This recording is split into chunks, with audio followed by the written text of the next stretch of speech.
Good morning, Digit fam. Adam Doud here, and we've got another month in the rearview mirror, and we've just got 1 month to go before we go full Barbara Walters.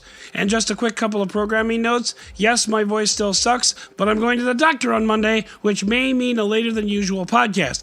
But it'll also mean a cure for this laryngitis, so I'll be back to my dulcet tones in no time.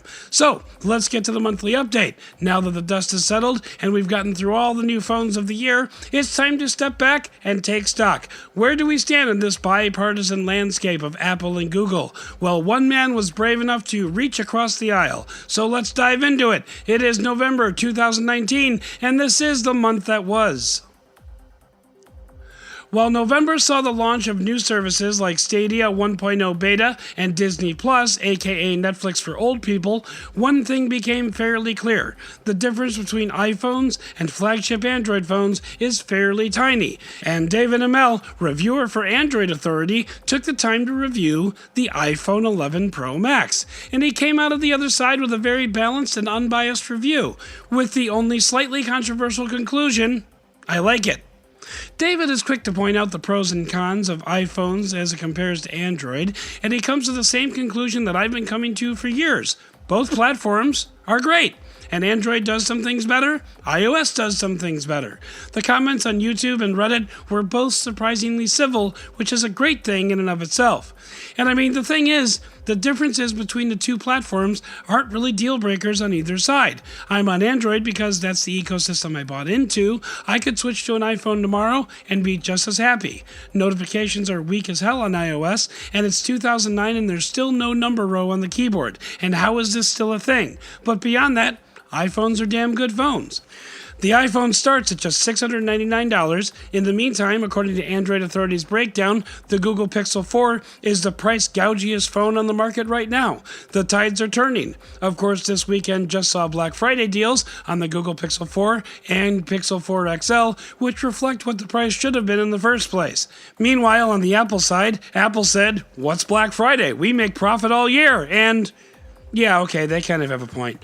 But carrier deals sure were spreading the iPhone love this year, that's for sure. In terms of the phones themselves, yes, Google did make some mistakes. By the way, if you took your Pixel 4 off a charger to start listening to this podcast, this is your official reminder to plug it back in before the battery dies. Android isn't perfect, which is why despite the advances Android has made this year, including but not limited to 5G, mega-high megapixel counts, ultra-fast charging, Apple is still king in the US. Not that Apple is perfect either. iOS 13 is on its, third updates in September to fix bugs in the software. Notifications are terrible, and Siri is still a dumpster fire. But the one thing that Apple does head and shoulders above Android is make all devices in its ecosystem work together. AirDrop, AirPods, Sidecar on the iPad. It all works together in a seamless way that Android will never even come close to. So at the end of the day, both operating systems are great. The hardware is great. Both platforms have glaring holes in them, like Chicago Cubs bullpen-size holes. So there's room for improvement for sure. But for now, let's just be thankful that all the kids are playing together nicely, and let's look back at some of the stories from November in our Roundup! Apple got the month off to a good start by launching its Apple TV Plus service with 4 whole shows. Of course, the plus side is all 4 of those shows were pretty highly rated, which is a good thing and a great thing for those who bought Apple hardware in the last 2 months and got it for free for a year.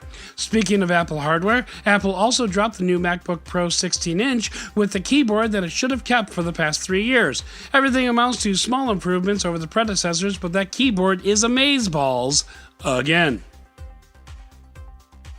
Meanwhile, Microsoft gave us 2 news stories, one project that was killed and one that probably should have been before it was ever introduced. At the beginning of the month and again towards the middle of the month, reviews started to drop for the Surface Pro X, which is barely a Surface, definitely not a Pro, and probably should have been X'd. Most reviews dropped at the beginning of the month say it was bad, and a couple more reviews near the middle of the month say, we just wanted to make sure, but yeah, this is really, really bad. Meanwhile, pour one out for your girl Cortana, who is being retired because she just never really found her niche. Damn shame though, but then I still pine over Windows Phone, so maybe I'm just nostalgic. Google made a few splashes this month, one we expected, one that was rumored, and one that no one saw coming. First, we found out that Google is trying to help doctors Google their patients and return important medical information, which is great. What's not great is that patients did not give their consent, and regulators wondered just what the hell was going on here. Speaking of medical data and health, Google also bought Fitbit this month. There were rumors that Google was sniffing, but it was official early on, doubling the number of smartwatch companies that Google owns. You'd think that one would be enough. Google Stadia also showed up, mostly a good offering, but with some predictable caveats, trouble with connection latency and data use among the biggins. Our recommendation is wait for the free version to come along. Meanwhile, it was a month of zombie text showing up from Valentine's Day, AT&T getting sued for false unlimited data claims, Disney Plus launching and largely failing to launch on day one, and I'm up to Thor Dark World in the MCU, by the way. We also got the Moto RAZR phone with mid-range specs, and Toshiba's cancer-sniffing blood machine, which might actually make a good band name. But the top story of the month was arguably Tesla's new CyberTruck, the only vehicle in Tesla's lineup that was designed exclusively by a third grader with a pencil, ruler, and no other drawing materials. The truck looks funky AF and isn't even street legal yet, but it only costs you $100 refundable dollars to get in line, and 250,000 people already have. So if you think you might be Blade Runner truck shopping in 2021, hand over your credit card and join the cool kids at the table.